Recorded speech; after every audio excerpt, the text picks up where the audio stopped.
Mesquita. Beleza. Então a gente vai colocar... Não entendi. Aí. Mas espetacular isso. Tá bom, né? Olá, tudo bom? Aqui quem fala é Gerson. E eu tô aqui com um amigo muito especial que eu acompanho o canal do YouTube dele, que também trata sobre o concurso público, que é Fernando Mesquita. Tudo bom, Fernando? Fala, Gerson, beleza? Como é que você tá? Tudo tranquilo, cara. E a gente vai falar aqui nesse vídeo sobre nossas experiências em concurso. Mas ele vai se apresentar e a gente vai tratar aqui o tema, né, Fernando? Isso aí. Fala, pessoal, tudo bem? Aqui é Fernando Mesquita. E eu trago pra você sempre, junto com o Gerson agora, né, os melhores conteúdos para concursos públicos e provas nesse país. É uma enorme satisfação poder estar aqui. E hoje a gente vai falar, como o Gerson falou, sobre provas, sobre preparação, sobre aquilo que a gente faz normalmente, né? Exatamente. E baseado muito nas nossas experiências pessoais, porque a gente fez muito concurso e fomos aprovados aí em alguns e podemos passar um pouco dessa experiência para você. E, Fernando, uma coisa muito interessante que a gente estava conversando até no carro, eu tô aqui em Brasília e o Fernando mora aqui em Brasília e por isso a gente está se encontrando aqui presencialmente. E tem um assunto interessantíssimo que a gente estava conversando no carro, que é o seguinte: todo mundo tem uma forma de estudar, tem um jeito de estudar e isso dá um resultado para a pessoa. Ela vai descobrindo os caminhos dela até chegar à aprovação.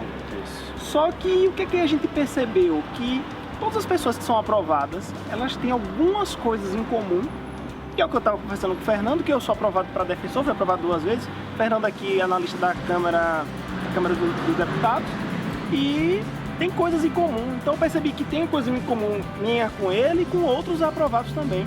Então qual seriam essas coisas em comum? Porque você já pode cortar caminho, pegar atalhos, pelo menos na essência, o que é em comum, você pode começar por aí, né, não, Fernando? Exatamente. Eu acho que um dos aspectos até que a gente estava falando, primeira coisa é o estudo, né? Eu acho que a gente parte já desse pressuposto. É a premissa básica.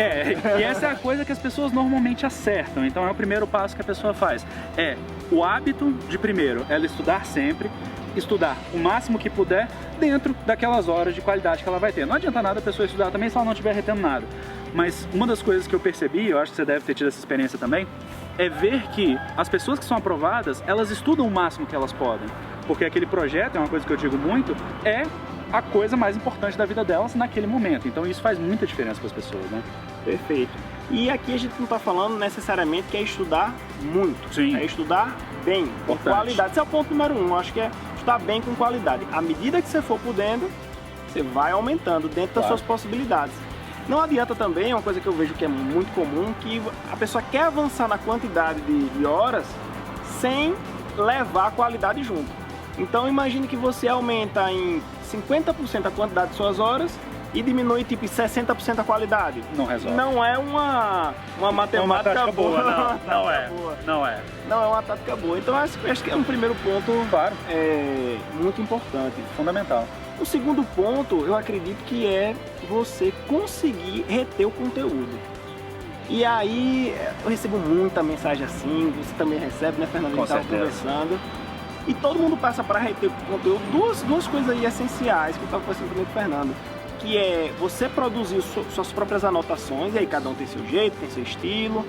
E você também revisar. Fernando, como é que você fazia suas anotações? Cara, eu tive alguns momentos de anotações. A primeira coisa que eu fiz, que é uma coisa que algumas pessoas recomendam e que eu entendo essa lógica, mas que eu não gosto, que são marcações diretas do material.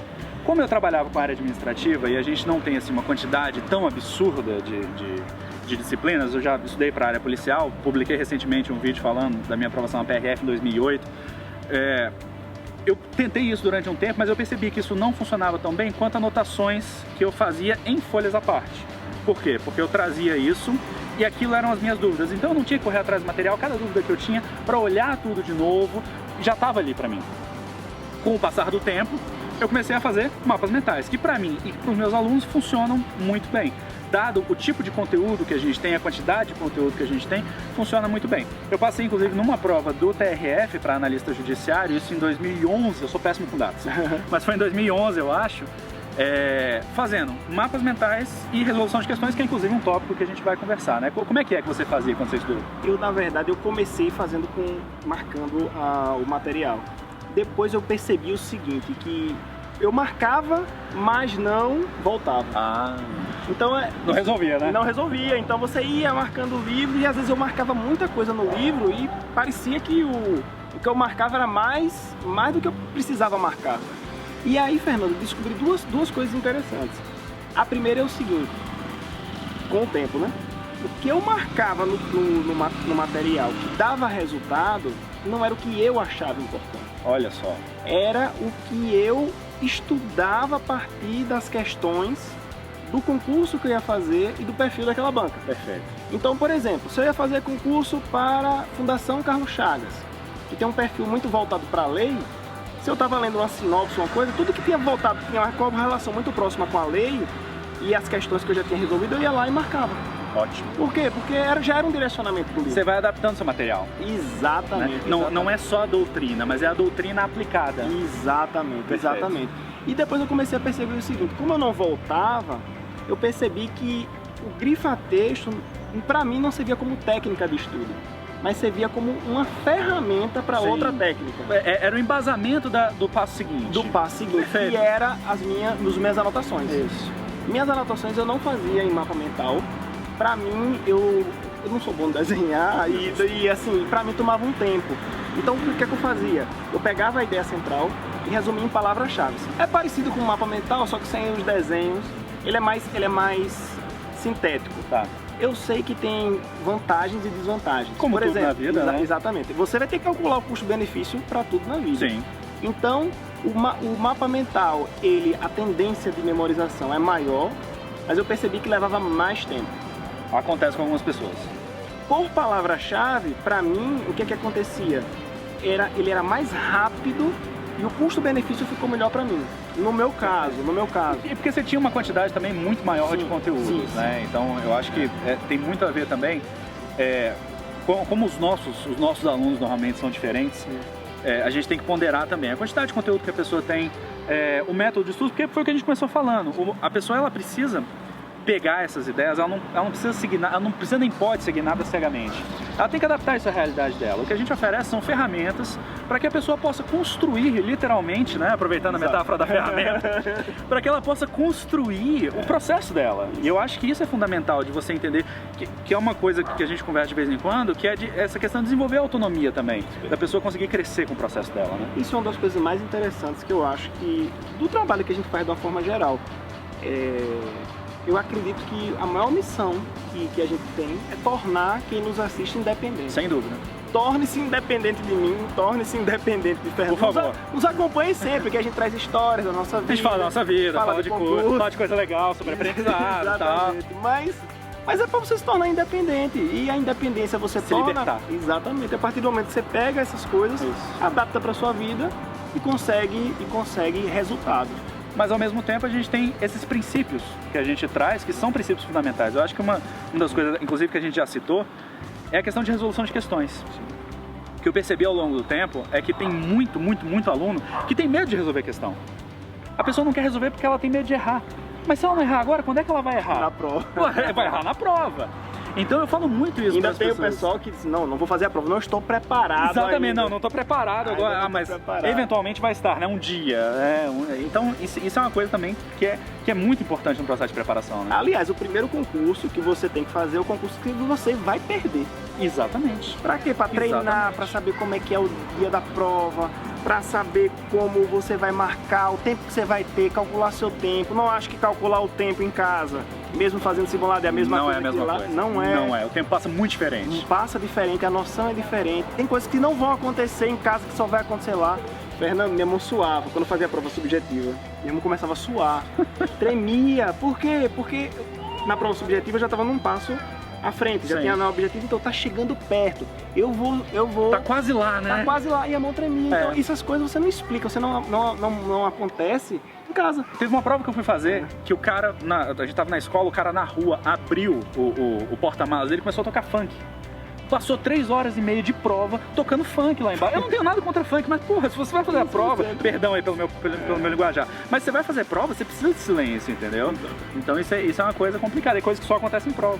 Exatamente. Além disso, além de tudo isso, essas todas são vantagens de você fazer aquela prova que você acha que você não vai passar, né? Você vai mais tranquilo, você tem zero estresse em relação ao resultado, e o que é mais importante pra mim, você corre o risco de passar. Exatamente porque você acha que você não vai passar, de repente é aquela tranquilidade que te falta pra conseguir a sua aprovação. Então esse é um momento muito importante pra você pensar. E é engraçado que isso aconteceu comigo na minha primeira prova. É mesmo? Foi pra técnico judiciário, é uma prova mais fácil. Sim. Eu passei. E é engraçado porque isso gerou também um problema pra mim, porque eu achava... Pô, que problema, hein? Acho que muita gente queria ter esse problema. Droga, passei. Gerou um problema porque nessa prova, foi uma prova que foram aprovados, se não me engano, uns 800 pessoas. Nossa Senhora. Muita gente passou. E ficou aquela impressão de que, bom, não vai ser... Vai ser mais tranquilo mais pra frente. E foi ao contrário, ficou muito difícil mais pra frente. Nossa Senhora. Porque eu não usei técnica nenhuma, foi só conhecimento da faculdade. Aí você achou que era fácil, né? Você falou, foi o primeiro concurso que teve do TJ, então era muito, é o primeiro concurso da vida do TJ de Sergipe. Da história. Da história, então assim, era a vaga que não acabava mais. Qualquer pessoa passaria nesse concurso se fizesse lá a pontuação mínima. Pô, mas que sorte também, hein? Primeiro concurso ser esse. Eu acho que eu nunca nem contei esse, porque esse eu nem conto, porque... Não tinha, assim, foi o que eu sabia, fui lá, fiz, a pontuação mínima foi suficiente pra passar, pra ser aprovado. E aí eu fui fazendo as outras provas e aí que começou a ficar mais complicado. Aí começou o negócio de verdade, né? Aí começou. Exatamente. Fernando, outro ponto importante, acho que é a revisão, né? Revisão é um ponto muito importante, a gente precisa fazer, a gente chegou a comentar, né, algumas coisas sobre revisão. Eu acho que estudos, revisão, exercícios, tem uma coisa que as pessoas às vezes deixam de considerar, que é o material que você vai usar, né?